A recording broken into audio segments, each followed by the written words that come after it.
सुप्रभात छात्र। आज हम बूढ़ी काकी कहानी के आगे का अभ्यास करेंगे। हमने देखा था कि बुद्धिराम के घर उसके बड़े बेटे सुखराम का तिलक है, जिसकी वजह से मेहमान आए हुए और मेहमान के भोजन के प्रबंध की तैयारियां हो रही है। तो भोजन के लिए भट्टियों पर कड़ा चढ़ा हुआ है और एक में पूड़ियाँ और कचौड़ियाँ निकल रही है। एक बड़े पतीले में मसालेदार सब्जी पक रही थी। घी और मसालों की सुगंध चार ओर फैली हुई थी। एक बड़े पतीले में मसालेदार सब्जी बन रही है और जिसकी सुगंध है वह चारों ओर फैली हुई थी। बूढ़ी काकी अपनी कोठरी में बैठी हुई थी। यह सुगंध उन्हें बेचैन कर रही थी। बूढ़ी काकी है वह अपनी कोठरी में बैठी हुई थी, लेकिन यह जो सुगंध है खाने की उसे वह बहुत बेचैन करती है, परेशान करती है। वे मन ही मन सोच रही थी, इतनी देर हो गई कोई भोजन लेकर नहीं आया। मालूम होता है सब लोग भोजन कर चुके। वह मन ही मन सोच रही थी कि अभी तक कोई मेरे लिए भोजन नहीं लाया। उसे ऐसा लगता है कि सब लोग भोजन कर चुके। यह सोचकर उन्हें रोना आया, परंतु अपशकुन के डर से वो रो न सकी।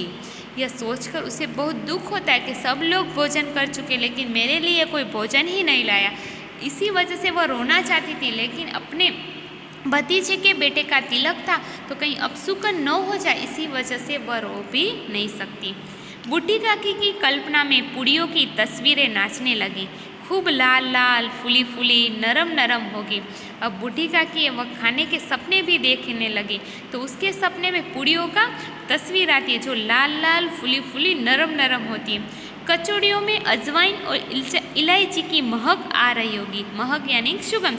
और कचौड़ियों में अजवाइन और इलायची की जो महक होगी, जो सुगंध होगी, वह भी आती होगी। एक पूड़ी मिलती तो जरा हाथ लेकर देखती, क्यों न चलकर कड़ा के सामने ही बैठूं।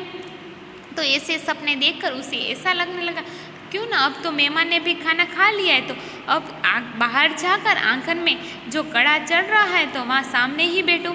इस प्रकार निर्णय करके बूढ़ी काकी उकड़ू बैठकर हाथों के बल सरकती हुई बड़ी कठिनाइयों से चौखट से उतरी और धीरे धीरे रेंगती हुई कड़ा के पास आ बैठी। उकड़ू यानी कि हम जो हाथ से और पैर से चलते हैं ना, वैसे तो इस उकड़ू बैठकर और रेंगती यानी कि सरकती सरकती। तो बूढ़ी काकी को अब आंगन में जाना था, इसलिए वह हाथों के बल पर सरकती सरकती हुई कड़ा के सामने आ बैठी। यहाँ आने पर उन्हें उतना ही धैर्य हुआ जितना भूखे कुत्ते को खाने वाले के सम्मुख बैठने में होता है। यहाँ आकर उसे ऐसा धैर्य हुआ यानी कि सुकून हुआ, जैसे भूखे कुत्ते को रोटी मिल जाए तो कैसा सुकून होता है, वैसे बूढ़ी काकी को कड़ा के सामने बैठकर भी वैसा सुकून हुआ। बुद्धिराम की पत्नी रूपा उस समय कार्यभार से परेशान हो रही थी। कभी इस कमरे में जाती, कभी उस कमरे में, कभी कड़ाह के पास आती, कभी भंडार में जाती। बुद्धिराम की पत्नी जो रूपा है, तो रूपा है वो अपने जो मेहमान है उसके भोजन की तैयारी के कार्य में जुड़ी हुई थी, इसलिए वो बहुत परेशान थी। इसलिए एक कमरे में जाकर दूसरे कमरे में जाती, दूसरे कमरे के आकर वह कड़ा के पास आती कि कितना भोजन हुआ, कैसे हुआ। बेचारी अकेली दौड़ते दौड़ते व्याकुल हो रही थी। तो अकेली यह जो कार्य कर रही थी, इसलिए वह व्याकुल यानी कि परेशान हो रही थी। झुंझलाती थी, कूदती थी, परंतु क्रोध प्रकट करने का अवसर न पाती थी। झुंझलाती यानी कि झिझलना, और कूदती यानी कि जो हम मन में क्रोध करते हैं ना, वैसा। वह क्रोध प्रकट करना चाहती थी, लेकिन उसे समय भी नहीं मिला। इस अवस्था में उसने बूढ़ी काकी को कड़ा के पास बैठे देखा तो जल उठी। क्रोध न रुक सका। जिस प्रकार मेढक केचुए पर झपटता है, उसी प्रकार वह बूढ़ी काकी पर झपटी और उन्हें दोनों हाथों से झटक कर बोली, ऐसे पेट में आग लगे? पेट है या भांड? कोठरी में बैठते हुए क्या दम घुटता था?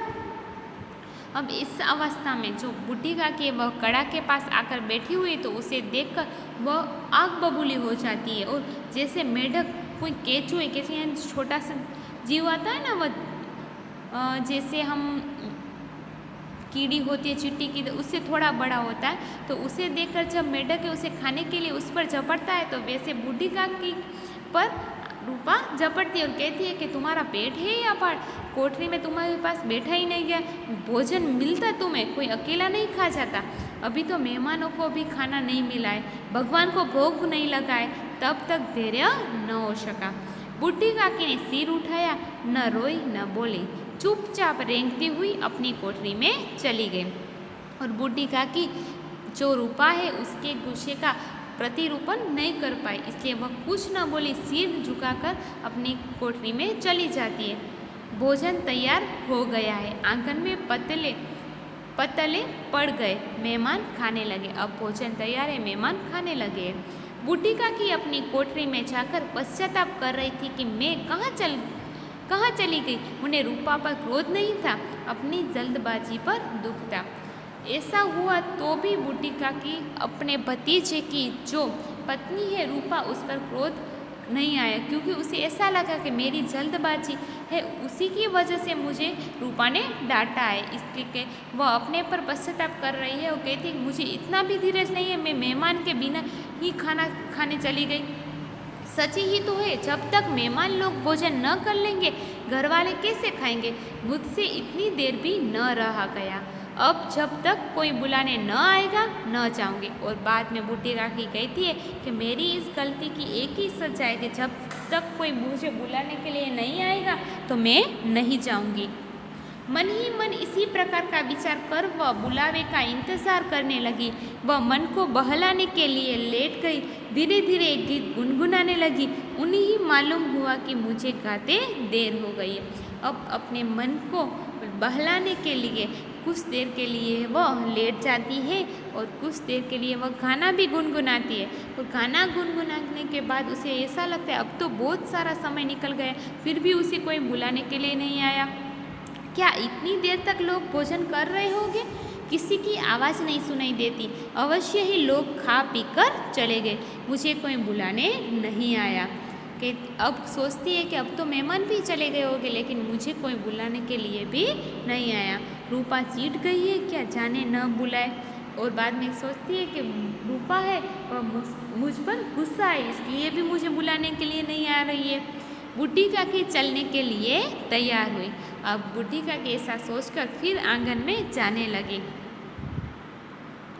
यह विश्वास है कि 1 मिनट में पुड़िया और मसालेदार सब्जियां सामने आएगी।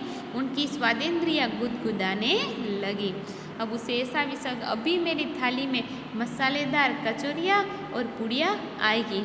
और यह देखकर उसकी जो स्वाद जीभा स्वाद है उसमें पानी आ जाता है। उन्होंने मन में तरह तरह के मंसूबे बांधे। पहले सब्जी से पुड़िया खाऊंगी, फिर दही और शक्कर से कचौड़ियाँ रायते के साथ मज़ेदार मालूम होगी। मंसूबे यानी कि अपनी जो इच्छा होती है कि हम ऐसा करेंगे वैसा करेंगे, वह अपनी इच्छा। तो वह सोचती है कि मैं पहले सब्जी है वह पुड़िया के साथ खाऊंगी, बाद में दही के साथ कचौड़ियाँ खाऊंगी। चाहे कोई बुरा माने चाहे भला, मैं तो मांग कर खाऊंगी। यह न लोग कहेंगे कि इन्हें विचार नहीं, कहाँ करे, इतने दिन के बाद पुड़िया मिल रही है तो मुंह झूठा करके थोड़ी ही उठ जाओगे। अब कहती है कि मैं मांग कर खाऊंगी, चाहे लोग मुझे भूखी क्यों न कहें, फिर भी मैं अपना मुंह झूठा करके नहीं उठ जाऊंगी। वह उकड़ू बैठकर हाथों के बल सरकती हुई आंगन में आई, परंतु हाय दुर्भाग्य, मेहमान मंडली अभी बैठी हुई थी। कोई खाकर उंगलियां चाटता था, कोई तिरछे नेत्रों से देखता था कि और लोग अभी खा रहे हैं या नहीं। इतने में बूढ़ी काकी रेंगती हुई उनके बीच में जा पहुंची। अब फिर से वह रेंगती हुई आंगन में आई और जब देखा तो क्या होता था, कोई लोग हैं वह अपनी भोजन से उंगलियां चाटते थे, तो कोई लोग तिरछे नेत्रों से देखते थे। कोई अभी खाना खा रहा है तो मैं भी खा लूँ। हम भी जब समाज में खाने के लिए जाते हैं किसी में, तो हम भी देखते ना, कोई खाना खा रहा है, अगर कोई खाता है तो हम खाते, अगर सब खड़े हो जाते तो हम भी खड़े हो जाते हैं। तो अब बूढ़ी काकी यहाँ समूह के बीच में आ पहुँची। पंडित बुद्धिराम काकी को देखते ही क्रोध से तिलमिला गए। क्रोध से तिलमिला यानी कि बहुत गुस्सा आ जाना। तो बुद्धिराम है वह काकी को देखकर बहुत उसे गुस्सा आ गए। लपक कर उन्होंने काकी के दोनों हाथ पकड़े और घसीटते हुए लाकर उन्हें अंधेरी कोठरी में धम से पटक दिया।